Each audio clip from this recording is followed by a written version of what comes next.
Hey, it's Lou, and some wild shit is going down in the Balkans. A bloody, decades-long dispute about the status of Kosovo, whether it's an independent country or a territory of Serbia, has prevented the region from fully integrating with the West.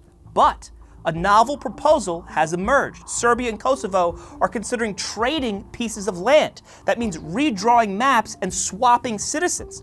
This would make both places less ethnically diverse. Critics consider it a major blow to the idea of multiculturalism. The question is this a compromise that will lead to peace and prosperity? Or is it a dangerous precedent that would inspire separatist movements the world over? Following World War II, Josip Broz Tito, a communist leader, took control of Yugoslavia. At the time, Yugoslavia was made of 6 different republics. One of those republics was Serbia. Serbia's southern territory, Kosovo, had a sizable ethnic Albanian population dating back several centuries. That ethnic population grew over time as Tito offered autonomy to those Albanians, and ethnic Serbs, in turn, relocated to the north of the country. The two groups never really got along. Michael Rossi, a political scientist at Rutgers University, compared this domino effect of relocation to the white flight from U.S. cities when African Americans started moving to urban areas in the mid-20th century.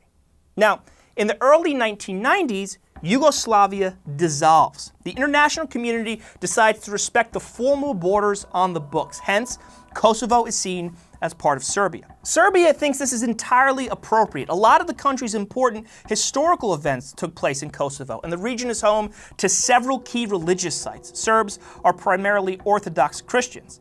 But the ethnic Albanians in Kosovo, who are mostly Muslim, they want independence. They feel exploited by Serbia's new leader, Slobodan Milosevic. He is repressive and exploitative towards them.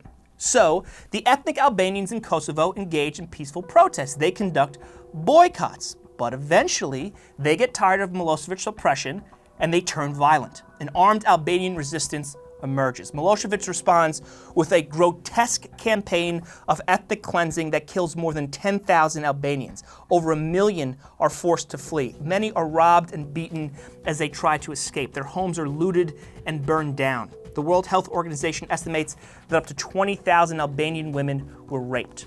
The world is watching this horrified. So NATO decides to get involved. They bomb parts of Serbia. NATO's involvement drags on for longer than expected, creates Serbian civilian casualties that are resented to this day. Human Rights Watch estimates around 500 civilians were killed. But eventually Milosevic capitulates. Kosovo becomes a protectorate of NATO, but not a full-fledged independent state. But the problem is, when all these displaced ethnic Albanians come back to Kosovo, they're bitter. They have revenge on their minds. In 2004, riots break out. In Pristina, Kosovo's capital, Serbs are forced to barricade themselves in their apartments as Albanian rioters shoot at them and loot and burn their property. 27 Orthodox churches and monasteries are burned. At least 19 people are killed. Thousands are displaced.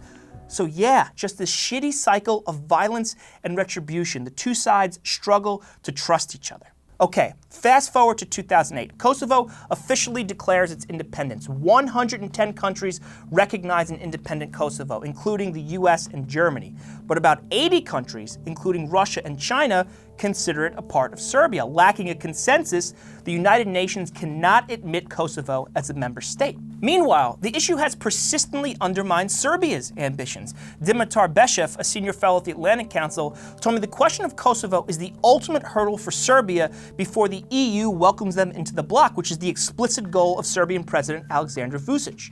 But from a political standpoint, it's not as simple as recognizing an independent Kosovo and then immediately getting into the EU. Beshev explained that EU membership is a long-term process, so if Vučić decided to drop Serbia's claim to Kosovo, the payoff of EU membership would be way down the road. In the short term, it would appear to his constituents that he got nothing in return for a controversial and emotionally loaded concession. Hence, one proposal that's been on the table for a while is taking the northern tip of Kosovo, the region region above the Ibar River and giving it to Serbia. After all, ethnic Serbs make up an estimated 90% of the population in that area. Regional IDs are still issued from Belgrade, Serbia's capital. Serbian radio and TV fill the airwaves. The school curriculum is set by Serbia, etc. It's part of Kosovo pretty much in name only. So if Kosovo gives up that region, the theory goes, maybe Serbia will be willing to finally recognize them as an independent state. However, that might make Kosovo's leaders look pretty weak. That northern tip has two critical industrial assets, a mining complex and a hydroelectric plant. Enter into this negotiation a new idea, a land swap. In exchange for the northern part of Kosovo, Serbia will trade a chunk of the Preševo Valley, a region alongside Kosovo's eastern border that has a high concentration of ethnic Albanians. The areas on the trading block are roughly the same size and have similar population numbers, so it's seen as a sort of even exchange that might pave the way for both countries to solidify their international standing and integrate with Europe. However, there are many critics of this idea. Rossi told me it's a violation of international law. You can't just rewrite borders, especially along ethnic lines. I mean, essentially, both countries are slicing out members of a minority population and replacing them with the ethnic majority. One former Obama official called it a peaceful form of ethnic cleansing. Keith Brown, a professor of politics and global studies at Arizona State, told me the world should push back on the notion that language, culture, and religion have to align inside a colored area of a map. After all, that didn't really work out well in the mid-20th century in Europe.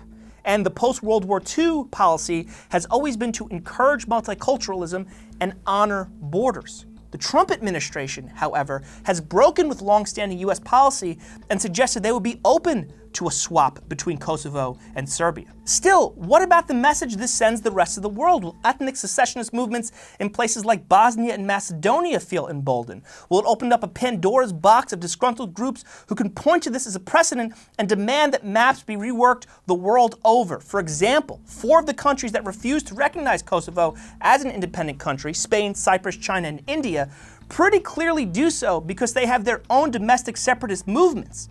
But Michael Carpenter, senior director of the Penn Biden Center for Diplomacy and Global Engagement, told me the issue of this creating a precedent is a bit misleading. If the land swap gets approved, both countries would obviously have agreed to it, and that mutual consent is what would separate the Kosovo-Serbia border adjustment from, say, Taiwan and China or Catalonia and Spain.